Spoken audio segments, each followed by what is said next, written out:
Hello and welcome to the Live Before Lock edition of the CBB Super Show, brought to you by the FTN Network. I'm your host, Walter Waddell, aka Dub Deuces 85, the niche sports connoisseur that you know, you love, you appreciate, you like. Let's do it, man. We're out here a little bit later than usual in the day, but we're trying out some different times, see what you guys like here, and we're going to expand the show's length, quality. It's already pretty quality, right? But the amount of times per day we do as well, because we're less than a month away from Selection Sunday. In fact, it's about 22 days. I don't know, 7 hours, 44 minutes, 13 and a half seconds, somewhere in there. There is a live ticker that shows us that, but it's very, very soon. And we're going to be doing a lot more shows, a ton of content. Just released today's breakdown. Also had a betting article drop out that's free for those that aren't a part of the FTN community. Very high on San Jose State plus 2.5 versus UNLV. We like it. We like it. Also made some changes to the projection sheet, expanded that out. We are getting very accurate. We have been tracking the props the last few days. It's been hitting very well in the prop market, so we're going to continue to do that. And very, very appreciative of your guys' continued support. Whether we go on at midnight, we go on at 3 in the morning, we go on at 9 a.m., noon, 1 hour before lock, 2 hours before lock. You guys continue to show up and show out.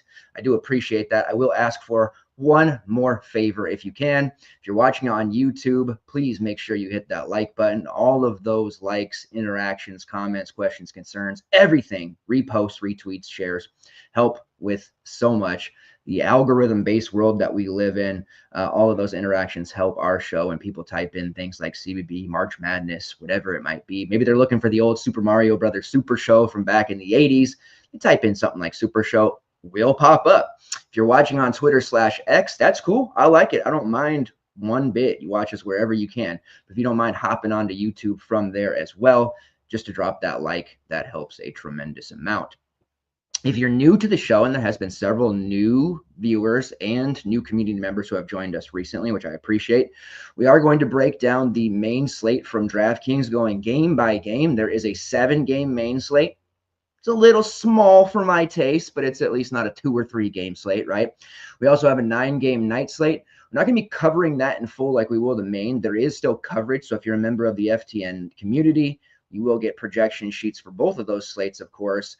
But for this purpose of this show and this episode, it will just be on the DK main slate. If you're watching and you're playing FanDuel and you have any questions there's a few different games on the FanDuel main slate. I have a pricing sheet for that, separate projections, all of that good stuff, so we can answer any FanDuel questions that you might have as well. Also had some feedback asking if there are certain times that we can do a show around a night slate or an afternoon slate, and that is something that I am going to try to do. I think next week, like Tuesday or Wednesday, instead of doing the show surrounding the main slate, maybe we pop on a little bit earlier in the day, in between locks perhaps, and do a full breakdown of the night slate there. And tomorrow's slate's already shaping up to be a 9-game main, which is pretty solid indeed. All right, as we go through game by game here, I will be popping up into the corner of your screen here as my projection numbers pop up. Take full center. That's what you want to look at anyways. And then we'll go through. We'll talk about any injury designations, projected starting lineups, because that is very useful right now with all the changes happening, injury news, and just a bunch of craziness this year. It has been absolutely bonkers, to say the least. And then as we go through, feel free to pop in any questions or comments or anything really that you want to talk about. So let me get that pulled up. Sharing the screen. Okay, we'll get rid of all of our goodies here. Custom outline number 7. You guys know that. There it is. There it is. Okay, we're all good here. Let's do it. Let's get in to the slate. And we'll start with game number 1. Get all my ducks in a row, which is going to be, of course, Northwestern versus Minnesota. 2 mighty teams in the Big Ten. Unfortunately, America's team, the Washington Huskies, were not able to beat Iowa. Some questionable officiating in that game did drop us out and eliminated us from the Big Ten tournament. Of course, there are only what is it? 3 teams that don't make the conference tournament here, so it's pretty sad.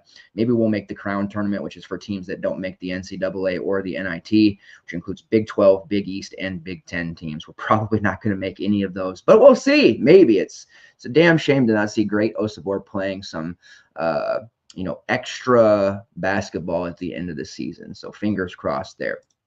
Anyhow, we have a battle here between Northwestern and Minnesota. This one is a total of roughly 131.5. Minnesota, a 2.5-point favorite. Last time Minnesota was on the slate, our projection sheet was just yelling at us, right? It was telling us all the Minnesota in the world that you could possibly handle. Let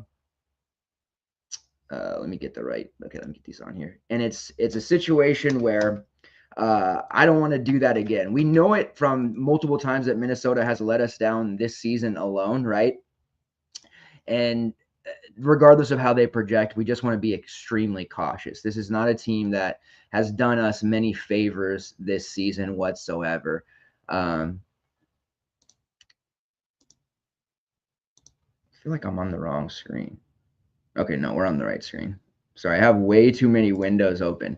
Anyhow, Mike Mitchell, who always projects pretty well, he didn't quite come through. Dawson Garcia, of course, in the absolute nut matchup against Penn State, didn't do very well either. He was very highly owned. Played 38 minutes, which we've been used to. 11 points, 10 rebounds. Hey, he had a double-double, but we obviously need a lot more than that from him at 10K. Mike Mitchell had 10 real points. Whoopee. He had 1 assist, 2 steals, but it wasn't quite enough.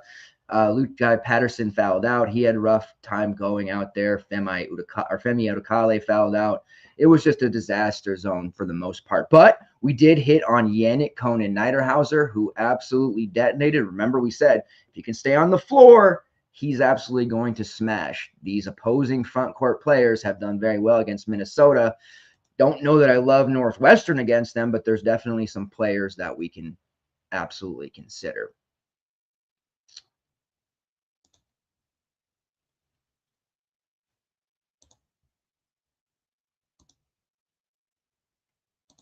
Okay, I feel like I'm having some difficulties here. Why is my... Okay.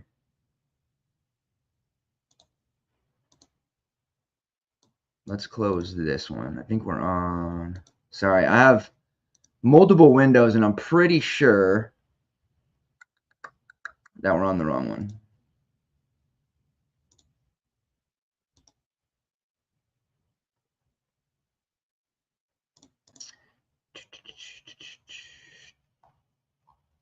But I can't really tell. Okay. All right, there we go. Now we're on the right page. Sorry, I have multiple copies open here. This is not the one, so we're going to close that out. Here we are. Now we're in business. Okay.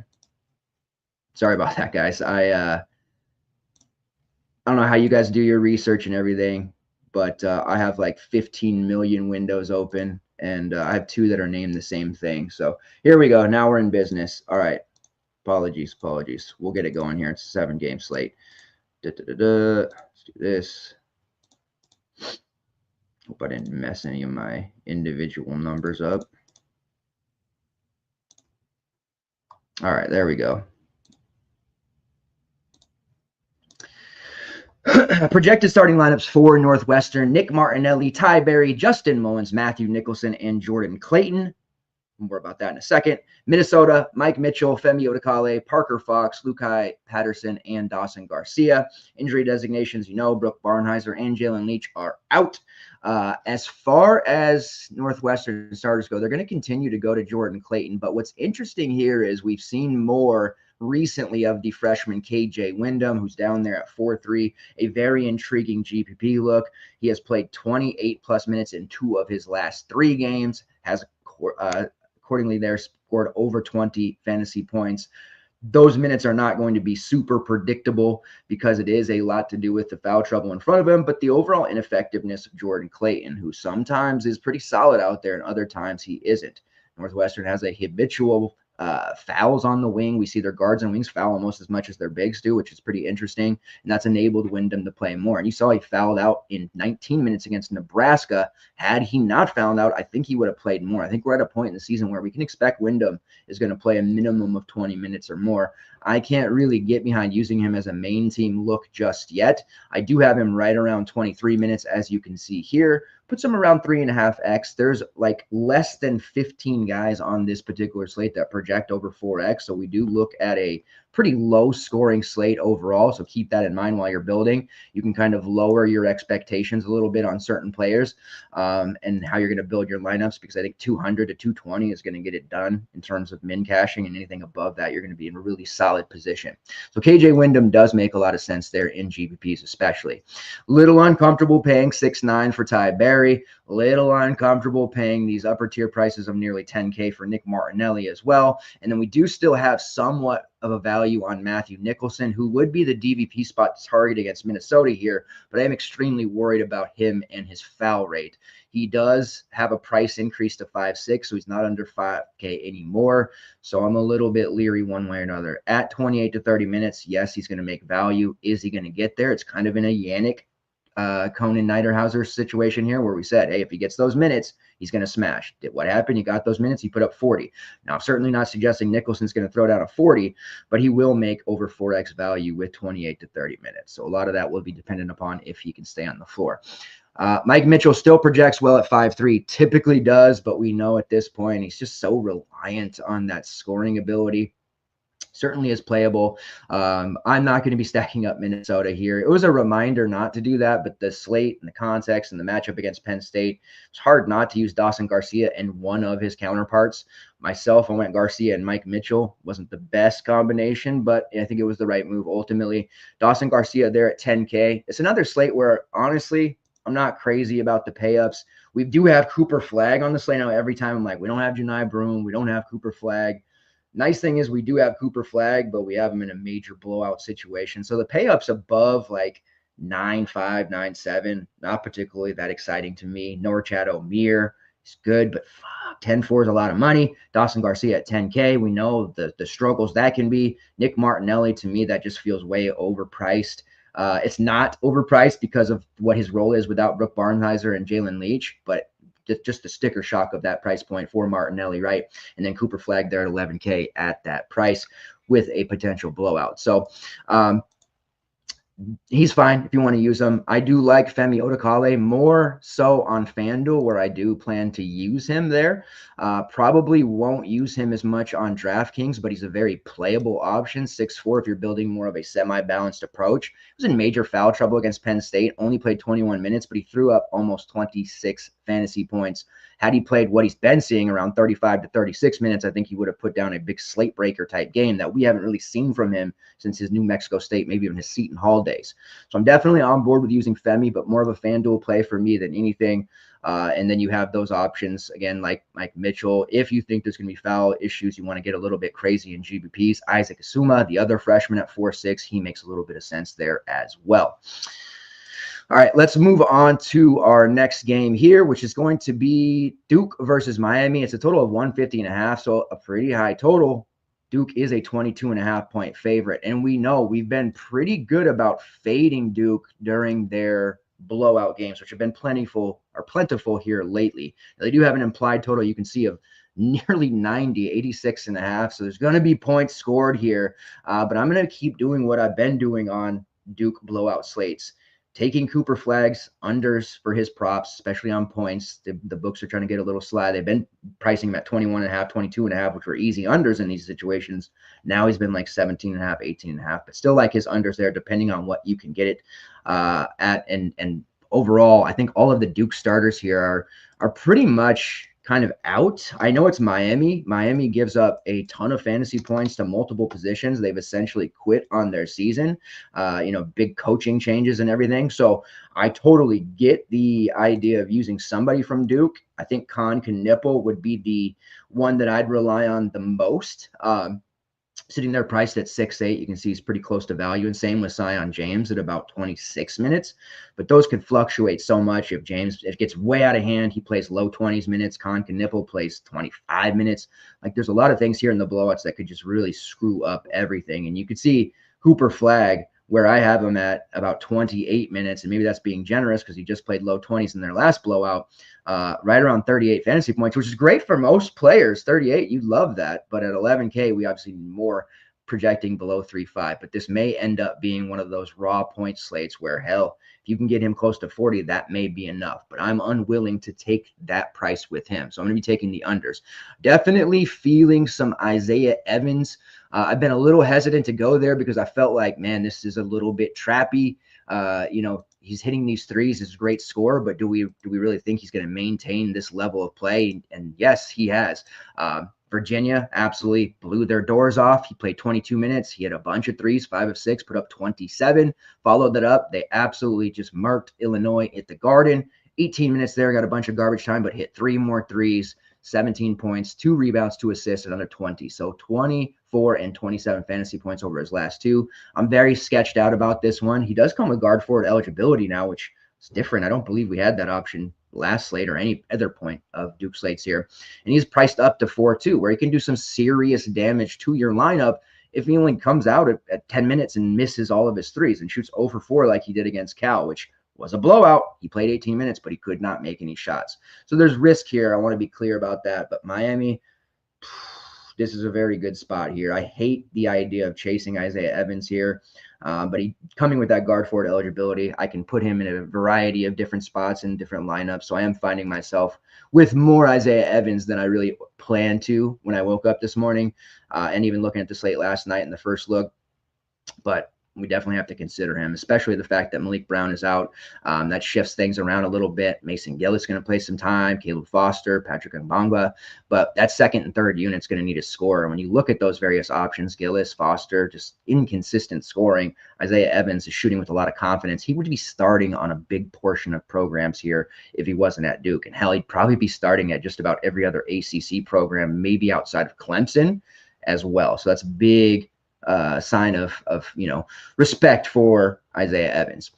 On the Miami side, count me out. Matthew Cleveland is questionable. I do think he's going to play unless something's changed here in the last 15 minutes. I do have their projected starting lineup as Lynn Kidd, Brandon Johnson, Matthew Cleveland, Julio Bethia, and Divine Ugochukwu. If Cleveland doesn't play, that would put AJ Staten-McRae into the starting lineup. That's what happened in their last game. Not really that relevant to me. I don't plan on playing too much Miami. Don't hate it if you do, but that's not for me. As far as the Duke starters, expect the same. Tyrese Proctor, Kaman Malawak, Con Knipple, Cooper Flag, and Zion James.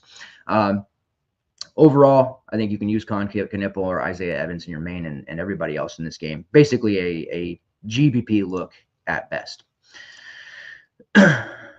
Benny B, I'm so sick of Nebraska ball. Yeah, pretty tough.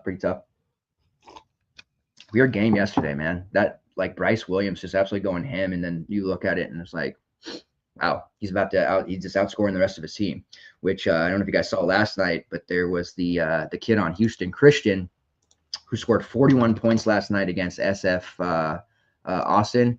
That was almost as much as SF Austin's entire team. They won 72-56.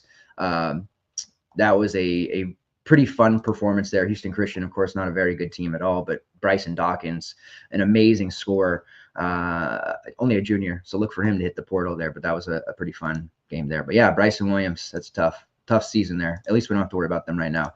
And then Warren on the line there says, hey, what's up? Appreciate you supporting us, dropping the likes there. Thank you very much. All right, let's go on to the Georgia Tech Pittsburgh game. This is a total of 141.5. Pittsburgh is an 8.5 point favorite, by the way.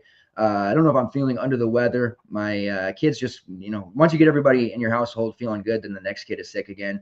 So we got some sore, scratchy throat stuff going on here. So if my voice sounds weird, I apologize in advance.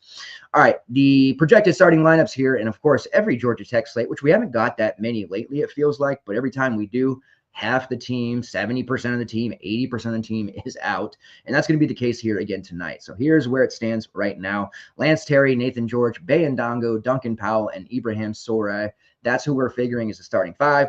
On the Pittsburgh side, Jalen Lowe, Ish Leggett, Guillermo Diaz-Graham, Zach Austin, and Cam Corhen. Injury designations, Javion McCollum is out once again. Guy just can't get healthy. Kwesi Reeves officially questionable, but he's doubtful / out. Luke O'Brien out. Dorian Onwuchekwa out. And then Damian Dunn on the other side for Pitt is out. So you're looking at a 6-man rotation, sometimes 7 rotation for Georgia Tech here if they want to play Mutombo. Seems like they kind of sparingly do unless they're forced to because of Bayandongo fouls. So right off top, your main bench piece is going to be a suddenly healthy Jaden Musaf and perhaps the other freshman Darian Sutton. Lance Terry to me is the best overall option here. Let me get that changed over. Definitely going to want some exposure to this game. I'm very worried about relying on a Pittsburgh game because quite frequently they let us down, but Georgia Tech doesn't. Usually Georgia Tech games do a great job for us, and we feel pretty damn good about their games in general. So Lance Terry at 6K playing upwards of 37, 38 minutes. Have to like him at that price. He's going to get a ton of shots up. You see he projects over 4X. It is a tougher matchup on the perimeter against Pittsburgh's opportunistic guard. But he's definitely the one that I'm looking at the most and feeling the best about. And then I like that second piece and that value, which is kind of a top 3 value for me. And I think that's probably going to be higher on him, or I'm going to be higher on him than the rest of the industry. I'm talking about Jaden Musaf, who at 4-3 played, almost 30 minutes last time out. I have him right around 25. Puts him nearly 4X on a slate like that. On this, it's more than enough. He played 27 minutes in their last game against Boston College. He had a usage rate of 20%, 6 points, 8 rebounds.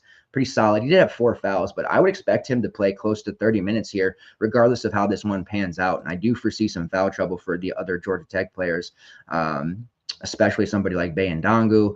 And I think they're going to have to go a little small ball here at times. So Musaf and Terry, to me, are both very playable, and I don't mind using them together in a main lineup. I did not core either of them in today's breakdown, but they're both fringe core for me. And as it stands right now, Terry is locked in, and if I need a value piece, because I'm not really paying up too much, but if I am, Musaf as that secondary piece makes a lot of sense. Bayandongo, Nathan George, they're both expensive. You can see overall their projections are middling, but you know what you're going to get out of them. If they can stay on the floor and play the entire game as they typically do or they have lately, you're looking at 40-plus spots from each of them. So they might be a little underprojected here, but such is life with the matchup and the way that things are with their prices. Duncan Powell, same thing. He's reliant on his scoring. He shot 1 for 11 last game. You saw he tanked. If he's making his shots, getting to the basket, he's definitely an interesting GPP look there as well. On the Pittsburgh side, Jalen Lowe, one of our better projections of the day at 8.1K, 38 to 39 minutes. Lock it in. Him and Ish Leggett, we've been doing this all season with them. One significantly cheaper than the other. We go there. Vice versa, we've been kind of just back and forth on them. They've most of the time done us well. We've definitely had some heartbreaks from both, but I'm just going to go with this 8-1 price on a kind of a weird slate that projects very low scoring and one of the few players who actually has a legitimate chance at 5X here pre-lock, maybe even putting up a 40. So I definitely like Lowe. I'm on board there. Our research matches with the numbers. Ish Leggett and I expect Lowe to be kind of popular, right? So Leggett as that GPP kind of pivot for 1K more. Rarely on Zach Austin or Cam Corhen. Corhen is interesting at 6'2". Austin for 7'4". That's a little high for my liking. And then you have the very frustrating and impossible to figure out rotation with Guillermo Diaz-Graham. Sometimes Capel is rolling him out there for 30 minutes and he's great. Sometimes he's rolling him out there for 10 minutes and it's horrible. He's priced at 5'9", kind of takes the decision out of my hands. I'm really not comfortable paying almost 6K for Guillermo. So if he goes off today and people are on him, so be it, but that's not going to be me. And then Brandon Cummings, if you can get through to Capel on what kind of minutes we can expect from Brandon Cummings, he had a really big game, 2 games out. And then last game, we saw the ownership slide in his direction, like 15 to 18% in most places, and he barely played. So right now I have him tentatively at 18. I mean, anything over 20 makes him an intriguing GPP look, but just not going to be looking there very often. if you're running multiple lineups and you want to try to sprinkle him in somewhere and hope that's a game where he's going to get an extra push, he can definitely do so, especially against this Georgia Tech defense, but there's just no guarantee the minutes are going to be there for him. Warren says, Mbago has been on fire. Yeah, 40-plus DK points in, 4 of his last 5. If he stays out of foul trouble, he's been absolutely amazing. And the Pittsburgh front court is definitely a group you can beat up on. They're a little more finesse than physical this year, for sure. All right, let's go on to Baylor versus Cincinnati. Total of 139.5. Cincy is a 2.5-point favorite. Let's get this switched over.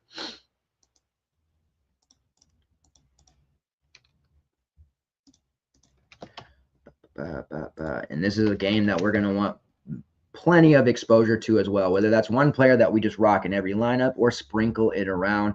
Definitely one that is appealing to us.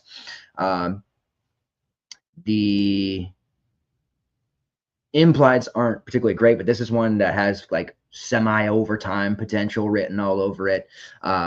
Starting off for me on the Cincinnati side, Dylan Mitchell, priced at 5.8K, locked in as a starter. Gotta like Dylan Mitchell here. Your projected starting lineup for Cincinnati: Dylan Mitchell, Jizzle James, Day Thomas, Josh Reed once again, and Onesimus Lukosius is questionable. He still, as of yesterday, even though he was starting to practice, could not lift his shooting hand, like his dominant hand, above, like his arm above his shoulder. He could not do this. So if he couldn't do that a mere 18 hours ago, I really find it difficult to believe he's going to play. Again, something could have changed within the last 30 minutes of me being on the show. If it did, we'll get there. And then Aziz Bandiago.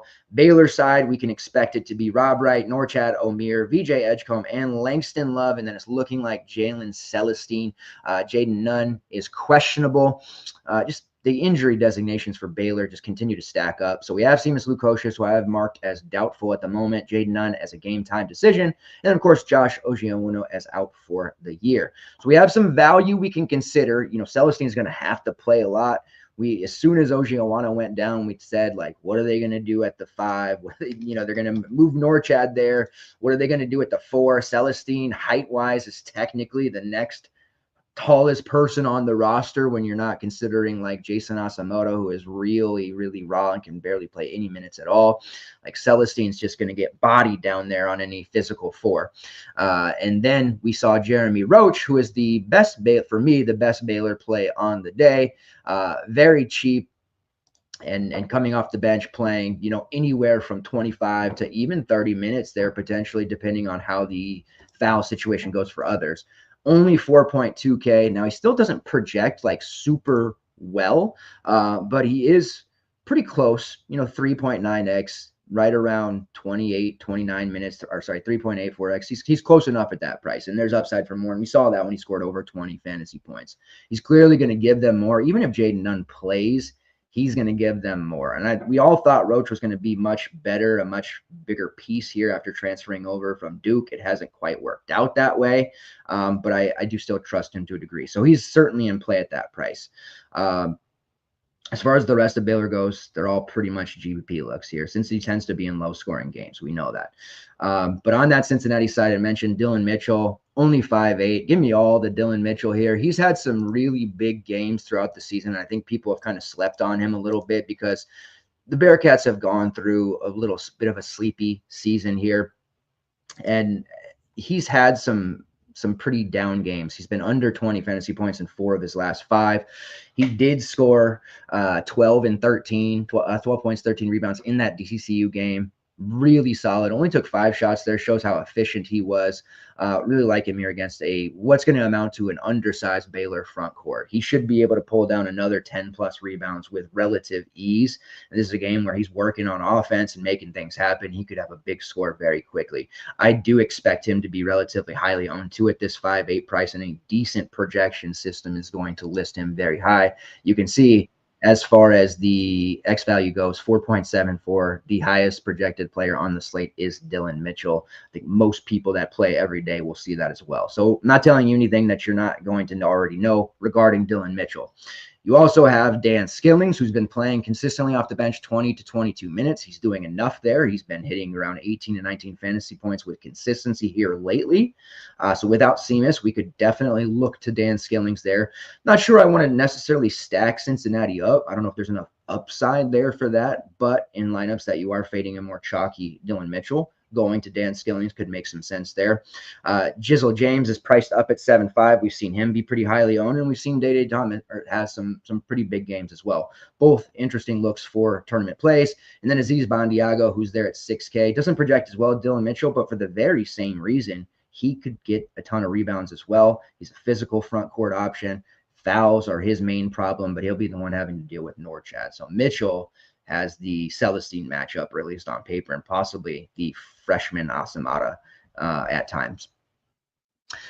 Josh Reed, it will start without Seamus at 4.8. His price continues to creep up. He's still a decent value piece, but at a nearly 5K, I'm not sure I'm as high on Reed as others would probably be. Still in play there, typically on FanDuel when they're on that slate, but for the most part at 4.8, he's just an okay value to me.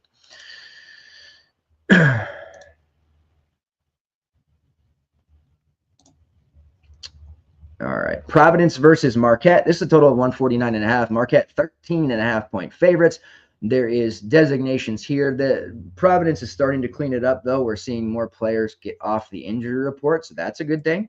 But there is still one in particular that we will have to watch out for. But for what it's worth, and as sleepy as Marquette's been lately and really not trustworthy, I do think Marquette takes care of business in this game relatively easy, and I'm not really that high on the Providence side.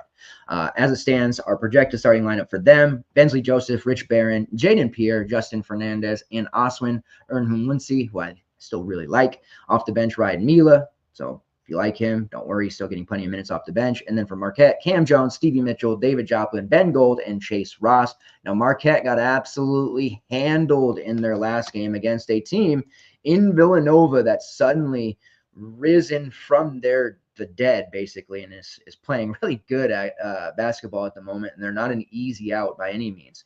81-66, just a very terrible performance overall by Marquette. You saw they beat DePaul and Seton Hall before that, but they rattled off 3 straight losses against the cream of the conference in Creighton, St. John's, Connecticut, I guess. But in that Villanova game, it got so bad at one point that we saw Ben Gold benched, sat out most of the second half. Stevie Mitchell benched, sat out most of the second half. Zadie Lowry had the most ridiculous last 8-minute period in garbage time. 25 points. He hit 5 threes in that one. Marius Owens and Royce Parham both played 22 minutes as well. So you can look at that and be like, what's going on here? It's probably not going to happen again unless Marquette comes out and lays an absolute dud. I wouldn't expect the starting lineup to change, although that would send a message. Marquette's starting to use their bench more, and they have some really talented freshmen and sophomore on their bench for what it's worth. In this one, I think there's 3 main options that we can look at here, and you see they all are at the top. Chase Ross, David Joplin, and Cam Jones. Cammy at 9.5. You know, for a period there, anything under 10K was a slam for him. He's taken on such a huge workload for this team that's obvious. He's been tired out a lot in games, and we've seen some pretty flat shots on his end, and he's definitely struggled by his terms and what we can expect for Cam Jones. So he's definitely a decent enough look at 9.5, probably more GPPs at this point. We're not slamming him into single entry like we were before. David Joplin, if you think this is a bounce back spot for him, he's interesting. Forward, 6'5", and then Chase Ross. I typically like to look Chase Ross away when I think it's going to be a game that Cam Jones is tired or, isn't needed as much, could potentially have a down game. That's when I want to look to Chase Ross. I do like Ross. If I'm choosing between Ross or Joplin, it's probably a coin flip. I do look the way of Chase Ross just because I don't need another forward. I actually like quite a bit of forwards on this slate, which is weirdly been the case most of the season. But I think either Ross or Joplin. I've heard some talk about Joplin and some, compelling reasons why. Heard the case on Chase Ross. It's basically just a personal preference there. Corey Floyd is questionable for Providence still with the concussion after the car wreck that happened. If he doesn't go, obviously, then Justin Fernandez stays in the starting lineup. If Floyd does return and enters the starting lineup, it would be for Fernandez. I have a feeling when he does play, it'll be off the bench to kind of bring him in. It is worth noting that Wesley Cardette did make his return last time out. He played off the bench, but he did get 11 minutes. Look for them to probably ramp that up. That was in a blowout loss to Georgetown. So maybe that was a little bit to do with that, but I think we start to see him get closer to 20 minutes and eventually maybe even work his way back in the starting lineup here by conference tourney time. Cardette was a very important piece to Providence and an impactful scorer. So his minutes come right out of Justin Fernandez total. And you saw Fernandez play 22 in their last game. So not that you're looking at Fernandez at this stage, but just wanted to make that clear. Ryan Mila at 6'2" is still a okay look coming off of the bench. But with Cardette around, that definitely kind of takes him down a little bit as well. And at this point, Bensley Joseph at almost 9K, despite the fact that he's throwing 40s around like it's nothing. Just a little bit too spendy there for me as well. So a decision to be made on which Marquette guy you want to use, Ross or Joplin, or if you want to go straight up to Cam Jones. I have no issue with any of those three. No Mitchell. Stevie Mitchell, not for me. I have not been a big Stevie. I'm assuming you're talking about Stevie Mitchell. I've not been a big Stevie Mitchell fan at any point this year. I know in the non-con he had some really big games, and I know to start Big East play he did as well. He was just racking up like these ungodly amount of steals. Like he's averaged at one point this year, he was almost averaging 3 steals per game. That number's down about 2.6 now, which is amazing. But a lot of his value came from that. And he had some big shooting nights, right? He was kind of shooting over his head a little bit or outperforming what I would expect him to do normally. So I'm not too keen on Stevie Mitchell myself. And I do think with the emergence of Lowry, we've seen Parham produce here recently. They're starting to give Owen some more minutes. That's really coming out of his total and Ben Gold's to a degree. So the first one to get the yank is Mitchell. It's not Ross, who's still playing over 30 minutes. It's typically not Joplin either. But at 5'9", with everybody soured on him, makes a ton of sense. I would expect him to have sub 10% rostership. I'm just very, very nervous about his minutes. You see, he's only played over 20 minutes once in the past 4, and the 3 that he didn't, 20, 19, and 14. And yes, 2 of those were a blowout. One, them getting smacked around. One, them blowing Seton Hall around. But man, it's just real nerve-wracking here for me on Stevie Mitchell. GPP-wise, yes, and there's a lot of leverage there because he can get hot. Or perhaps he, Providence ball handlers. I'm kind of banking on Chase Ross getting some steals. No reason to think Stevie Mitchell can't do the same, right? Especially a guy with a high steal rate like him. So a lot of opportunities there. But his peripherals outside of steal is really non-existent. If he's not scoring, it's kind of tough. So not for me, but that doesn't mean he's not at least a look. And yeah, he did nuke the first game, but the situation's a lot different between now and December 31st when that game took place, which was a 78-50 win. Cam Jones had, a double-double? I believe he had 18 and 10. But the Stevie Mitchell game that he had, and I remember this game vividly because I kept saying, wow, he's going to have 1 million steals. He had 5 steals in that one. 14 and 5 otherwise, which is fine, especially at the price that he's at. But he was definitely propped up by those steals, which same matchup could theoretically do so again. And he did just play 21 minutes in that game. So I'm not into talking to anyone off a play that they like, and my community will be the first to tell you. I always say you got to trust your gut at the end of the day because it's your lineup. So no issues there if you want to go Stevie. It's not for me, but if the minutes are there, perhaps.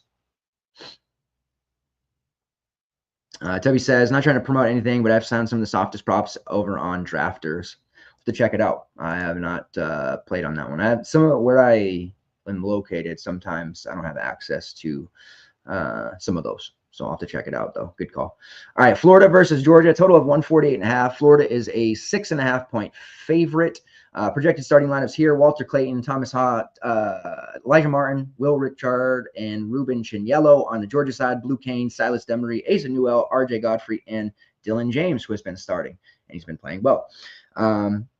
We saw Martin slide back into the starting lineup over Denzel Aberdeen. Aberdeen has played extremely well, but at some point, you had to get Martin back in the starting lineup, right? He couldn't just keep coming off the bench. They told him that was going to happen for the first few games to get him acclimated, and Aberdeen certainly earned that start, but you got to get Martin in, and they did. We do have the news on Alex Condon, who did move up from doubtful to questionable. Let's take a quick look here because I haven't checked in the last hour. Now, as of 40 minutes ago, Gators Wire, Alex Condon expected to return at Georgia after injury hiatus. You know what? I'm going to pat myself on the back here. We've been doing really good with projecting the injury statuses, if they're in or if they're out. So I haven't had to make a lot of changes to the projections, which is nice. I did have Alex Condon projected in. I kind of took the easy way out. I put a 20-minute mark on him because I don't know that he's going to step into huge minutes right away. Perhaps he does. His inclusion does definitely complicate things for Thomas Hopp, does complicate things for Ruben Chinyello, Micah Handlogden. Like, they're going to have, it's an envious position to be in for a coaching standpoint because you have all these really good front court options you can use that all do a variety of different things and complement each other well. But for us as DFS and fantasy players, man, it becomes very, very tough. Might actually look at some unders for some of these Florida forwards here going forward until we figure out how that pecking order is going to shake out. I think Chinyello is probably going to be the one that misses out here. And he's played really well lately too. So how do you even take minutes away from him? So for me, all over Elijah Martin. He is one of the top 3 projected players on the slate for us. I know most other regulars in the community are going to be on him too. Right around 28, 29, 30 minutes.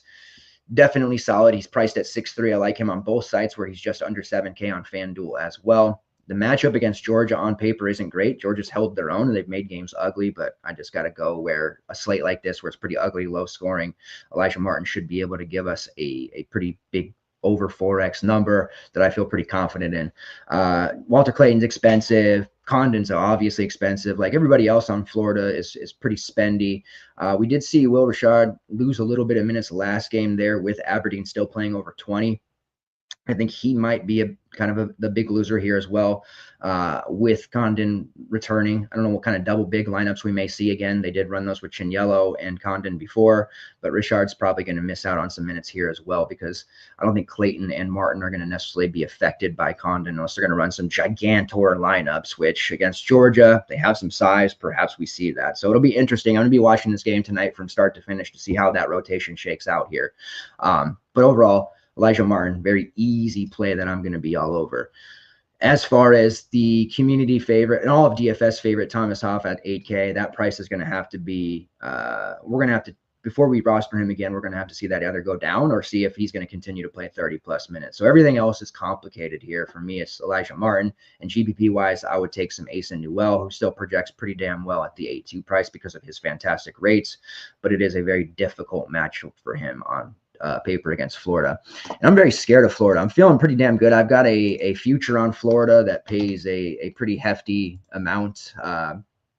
And, the way they sleptwalked the first half against LSU, and people are DMing me like, what the hell is going on here? And I was like, I don't know. It's like they're not trying. And in the second half, they flipped that switch. And the fact that they're able to do that is extremely scary and puts every other team on notice. I know Auburn's out there, Tennessee's out there, Duke is out there. There's some serious firepower at the top. Washington Huskies are out there. And there's a lot of really good teams who can beat anyone on any given day. But Florida just seems like the team to me. And I know most would say, well, Auburn, it's just unstoppable. And they are. But, man, the way Florida is built, now they're getting Alex Condon back.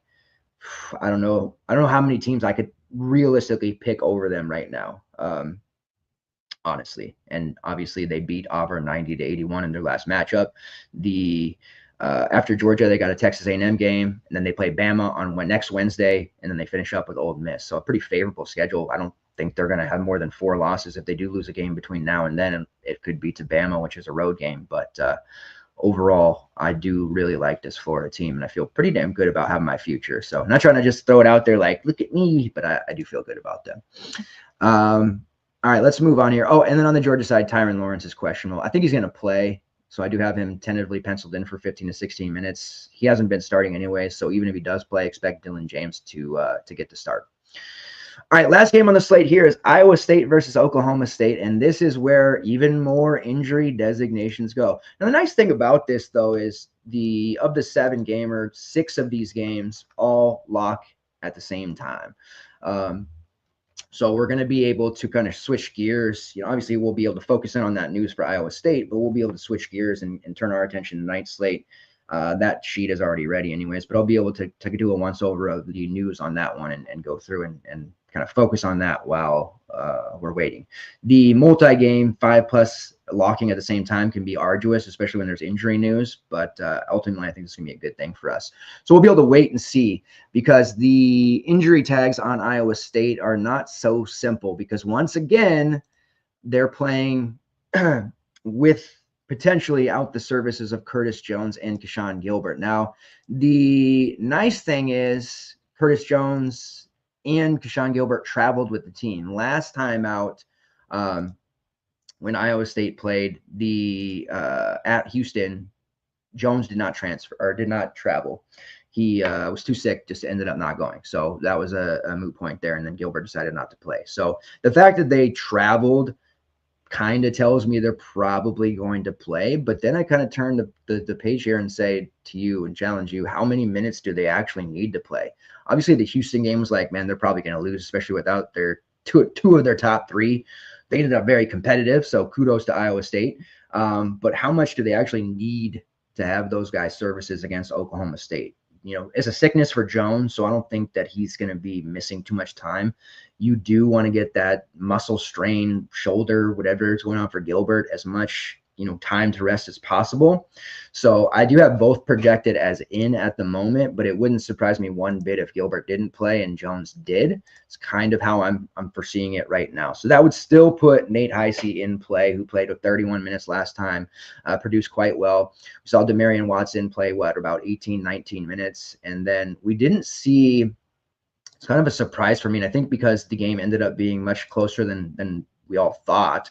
But Indrositis, Indrositis ended up playing like 2 minutes, so they didn't get much out of him. And we did see Demarion Watson check in relatively early, and he did contribute right away, and then he was kind of taken out of the game from there. So if Jones is in, Gilbert's not, obviously I think Jones slides into the starting lineup. If both out, expect Nate Heisey to start once again.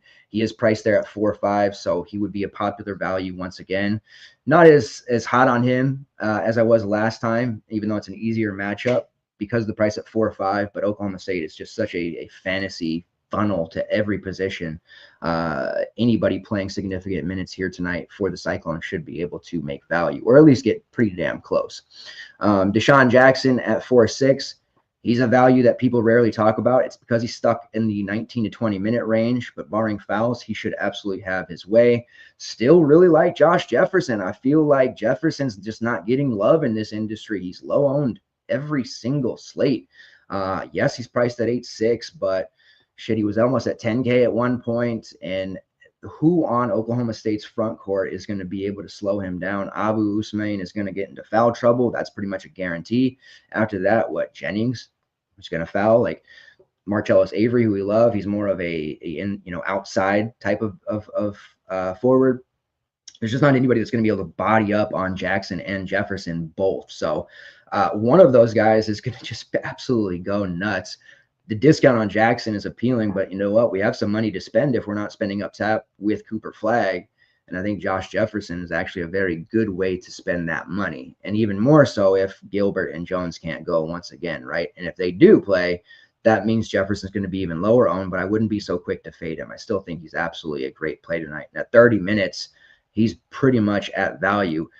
With or without Gilbert and Jones, he's playing 30 minutes minimum, and there might be room for more. So that's my case for him. Milan Momcilovic is up to 5.4. He's okay as a forward, scoring reliant. If he's very usable in main team, if there's no Jones, no Gilbert, just auto repeat that. But I'm not as super comfortable on that price as him. I do see him projecting or trending towards being a chalkier play because of that last man in type of price point that he is. But I'm not jamming him in anywhere. I'm not making him a priority. If I get there, fine. But overall, I am looking at Jefferson a lot more, and I think I'd be more keen to take the discount on Deshaun Jackson over Momo. That's just my own opinion. Gilbert's obviously cheap at 6.4. Curtis Jones is obviously cheap at 6.7. Right around 27, 28 minutes is where I plug them in at. Gilbert's pretty close to value there. And then at the 27-minute mark, Jones around 24, 25. I just really question how many minutes they need to be given. I think it's pretty obvious neither of them will play over 30 here, unless Oklahoma State's hitting their threes like they were doing against UCF the other night. and kind of punch Iowa State in the mouth. But if they do, get a live bet ready for Iowa State, because this is going to be a double-digit victory for the Cyclones, with or without two of their top players. That's kind of a guarantee from me. Not kind of, it is.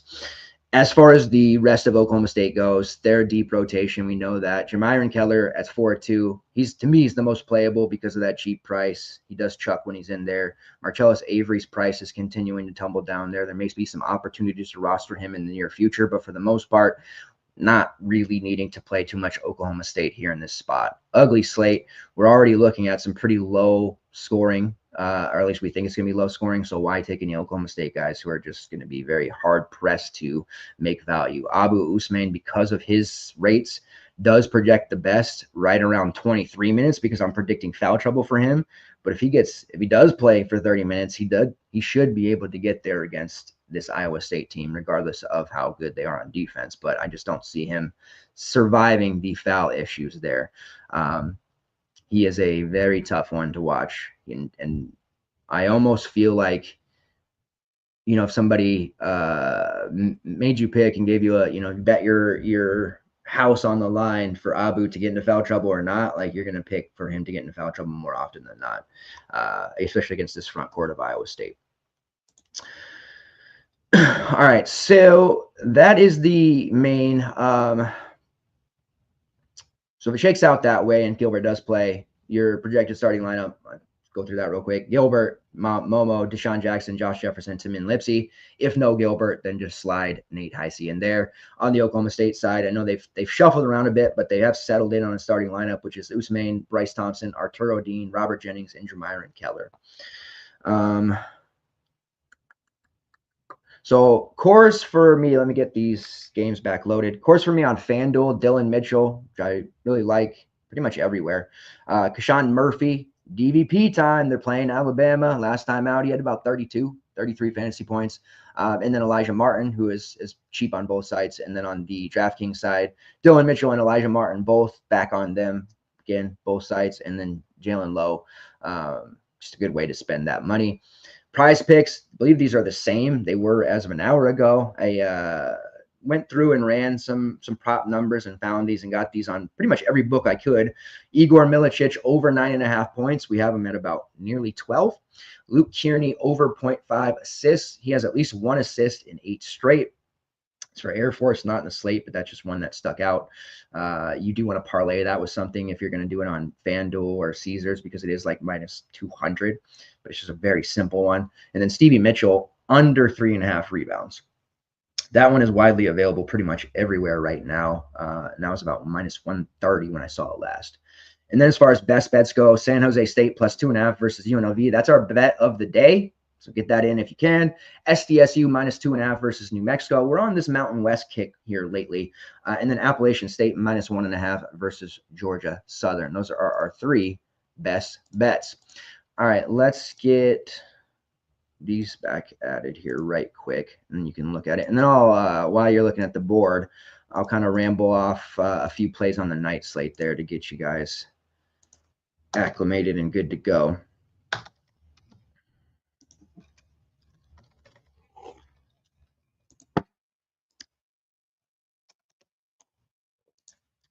On the bunch of links down below on the YouTube screen there, all the various prop shop and everything else we offer.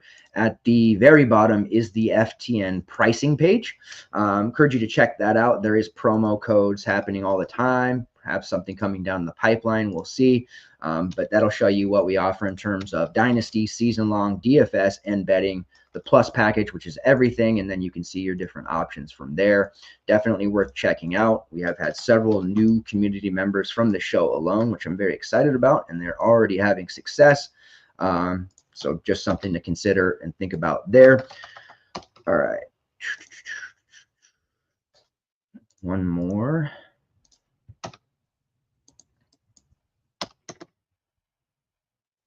There we are.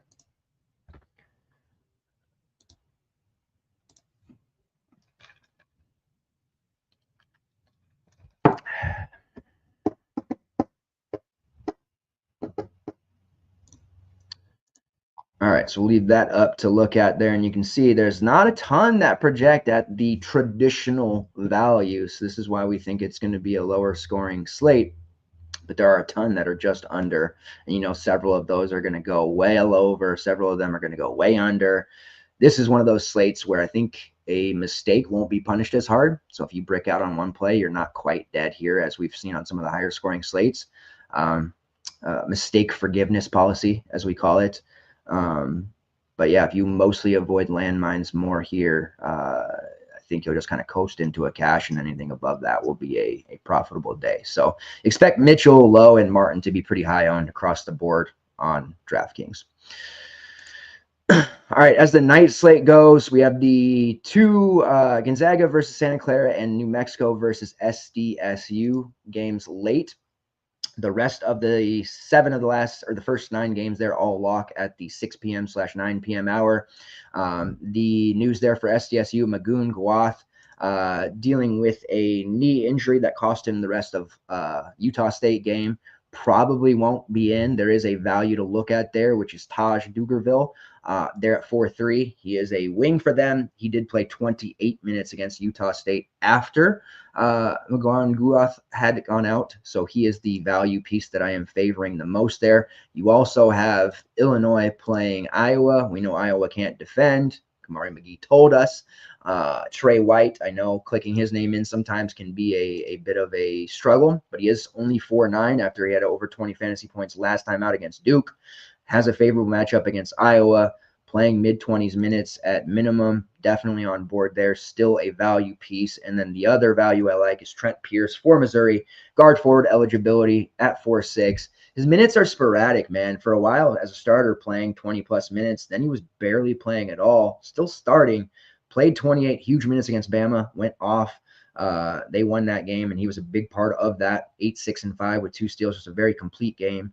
Not as good against Arkansas. Only 16 minutes. Did have some foul trouble there, but he did still put up nearly 17 fantasy points. So he is the third value that I like. So those will kind of start you off there and see what kind of pay-ups you can get to. Much more favorable pay-ups here. John Tanya against my Huskies, the Badgers. Donovan Dent, who's been incredible for New Mexico. Sakai Zeigler and the Vols have a very favorable matchup against LSU. Chucky Hepburn against the turnover-prone Virginia Tech team. Steel City. You want to talk about steals? Stevie Mitchell. Watch what Chucky Hepburn does. And then maybe surprise you, but a low-owned Javon Small against TCU. He's priced at 8.7, so you're getting a little bit of a discount. He did put up almost 40 against TCU last time. I really like his chances of being the highest scorer on this slate. And it's a slate with Alabama. So that tells you how confident I am in Javon Small this time. Mississippi State guys, they're a little harder to get to because of prices. Michael Nwoko is a great value. Kashawn Murphy's still my favorite play. Cameron Matthews projects extremely well on the night slate. Already ran those projections.